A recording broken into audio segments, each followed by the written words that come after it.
देखिए, हमारे साथ है भारतीय किसान यूनियन और बावल 84 के लोग, रामकिशन महरावत जी और उनकी पूरी टीम है। भारतीय किसान यूनियन के लोग हैं। इनकी निगाहें भी कहीं ना कहीं आज जो सुप्रीम कोर्ट में जो चर्चा होनी थी, फैसला जो आना था, उस पर लगी हुई थी। क्या कुछ कार्रवाई सुप्रीम कोर्ट में होनी थी? रामकिशन महरावत जी है। रामकिशन जी, क्या कहेंगे? सुप्रीम कोर्ट में जो कार्रवाई हुई है उस पर क्या आपकी प्रतिक्रिया? देखिए, सुप्रीम कोर्ट में किसान तो गया नहीं था, फिर भी कोई किसान बन करके गया है या कोई संगठन गया है या कोई राजनेता गया है, तो सुप्रीम कोर्ट ने ठीक ही कहा कि सबसे पहले इस कानून को होल्ड किया जाए, इस पर रोक लगाई जाए, इसका इम्प्लीमेंटेशन ना हुआ जाए। तो तब तक ये आंदोलनरत है किसान, तब तक ये डिस्प्यूट है, तब तक कोई फैसला ना हो सरकार और किसानों के बीच में, तब तक इसको रोक लगाई जाए। तो आपके लिए राहत की बात है कहीं ना कहीं जो आपका आंदोलन चल रहा है उसको लेकर के? आपको लगता है एक संजीवनी मिली है सुप्रीम कोर्ट का, जो अभी जो कार्रवाई चल रही है, जिस तरीके की बातें आ रही है? ठीक है, रोक तो लगनी ही चाहिए इस पे। और इस पे जो किसान अपनी मांग के लिए अड़े हैं, ये कानून वापस हो, इसके लिए जो संघर्षरत है, उसमें संघर्ष के लिए भी जो सुप्रीम कोर्ट ने कहा है कि संघर्ष करना किसी का भी संवैधानिक अधिकार है। हिंसा या संविधान का किसी तरह का जो वायलेशन ना हो, उसमें कोई भी कार्रवाई के लिए पुलिस स्वतंत्र है। अब दिल्ली जाने की जो बात है या कोई भी उस आंदोलन में शामिल होने की बात है, ये तो पुलिस तक देखेगी। सारी व्यवस्था को, कानून व्यवस्था को देखना पुलिस का काम है। बाकी सुप्रीम कोर्ट किसी को रोक नहीं सकता कानून के उसमें, जो ना किसी का अधिकार नहीं है और अधिकार के हनन करने के लिए। एक बात आई है, महिलाओं, बुजुर्गों और बच्चों को आंदोलन से दूर रखा जाए, उसको लेकर के क्या आपकी प्रतिक्रिया है? नहीं, वो एक एडवाइजरी हो सकती है, वो इंस्ट्रक्शन नहीं है, वो एक एडवाइजरी है। ये ठीक है कि आप देख रहे होंगे 70 के करीब किसान शहीद हुए हैं। कड़ाके की ठंड में बुजुर्ग लोग आए दिन शहीद हो रहे हैं, तो ये बात ठीक है। लेकिन जो बुजुर्गों का जज्बा है, बुजुर्ग किसी भी तरीके से पीछे हटना नहीं चाहते। वो कहते हैं ये हमारी अस्मिता का सवाल है, हम खेती से जुड़े हैं, हमने खड़ा होकर के इस खेती को अपने हाथों से सींचा है, और हमारे सामने खेती उजड़े या कॉरपोरेट के हाथ में जाए, ये किसी भी तरह देश का बुजुर्ग किसान पीछे हटने को तैयार नहीं है, इसलिए वो आ रहे हैं। महरावत जी, आप पहले दिन से जो है किसानों के साथ जुड़े हुए हैं, हम देख रहे हैं लगातार।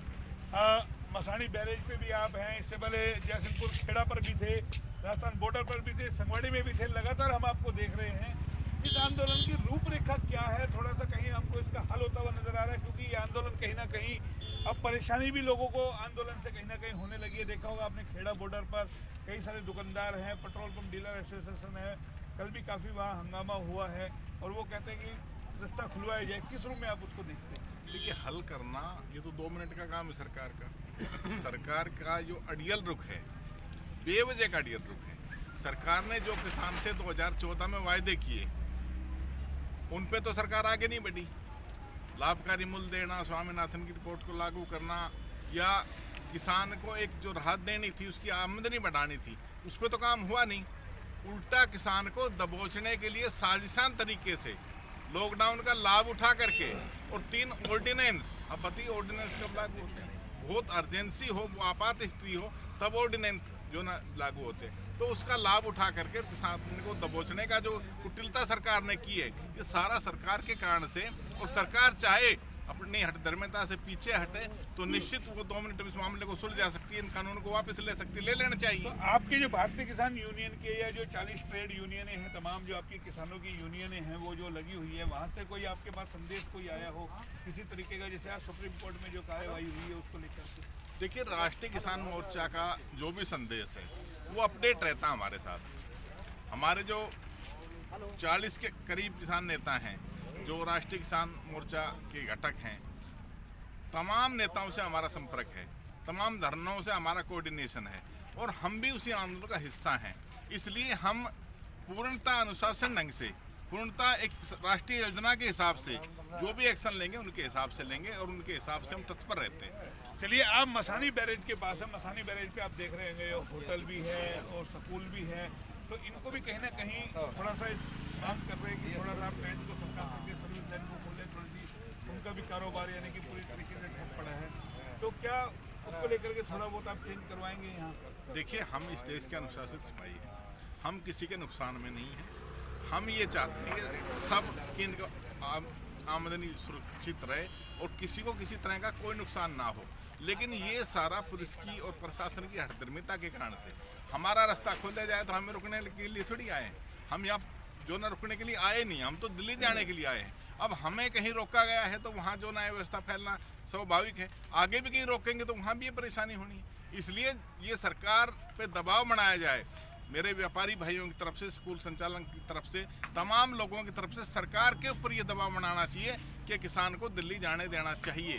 किसान का संवैधानिक अधिकार है, उसके अधिकार का आनंद नहीं होना चाहिए। लेकिन सरकार आपको जाने नहीं दे रही।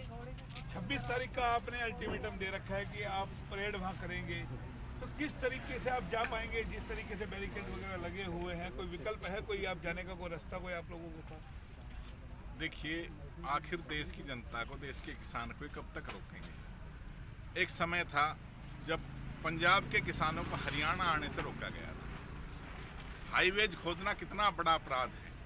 सरकार की तरफ से 10-10 फुट गड्ढे जेसीबी से हाईवे में खुदवाए गए, कांटे के तार लगवाए गए, इतने बड़े दीवारें वहाँ चिनवाएगी जैसे दूसरे मुल्क के लोग अपने इस देश में आ रहे हों। तो इस प्रकार जो जबरदस्ती सरकार कर रही है, अब सरकार अपनी बात से पीछे नहीं हट रही, क्योंकि उनके ऊपर पूंजीपति का दबाव है, पूंजीपति का हित साधने में लगी है।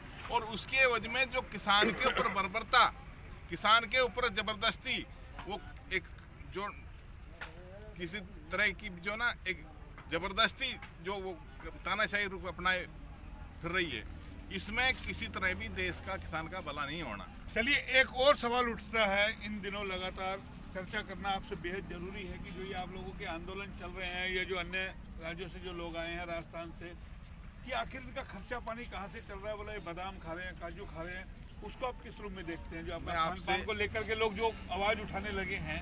मैं इनसे पूछना चाहता हूँ कि देश में बादाम, काजू, किशमिश, पिस्ता कौन पैदा करता है?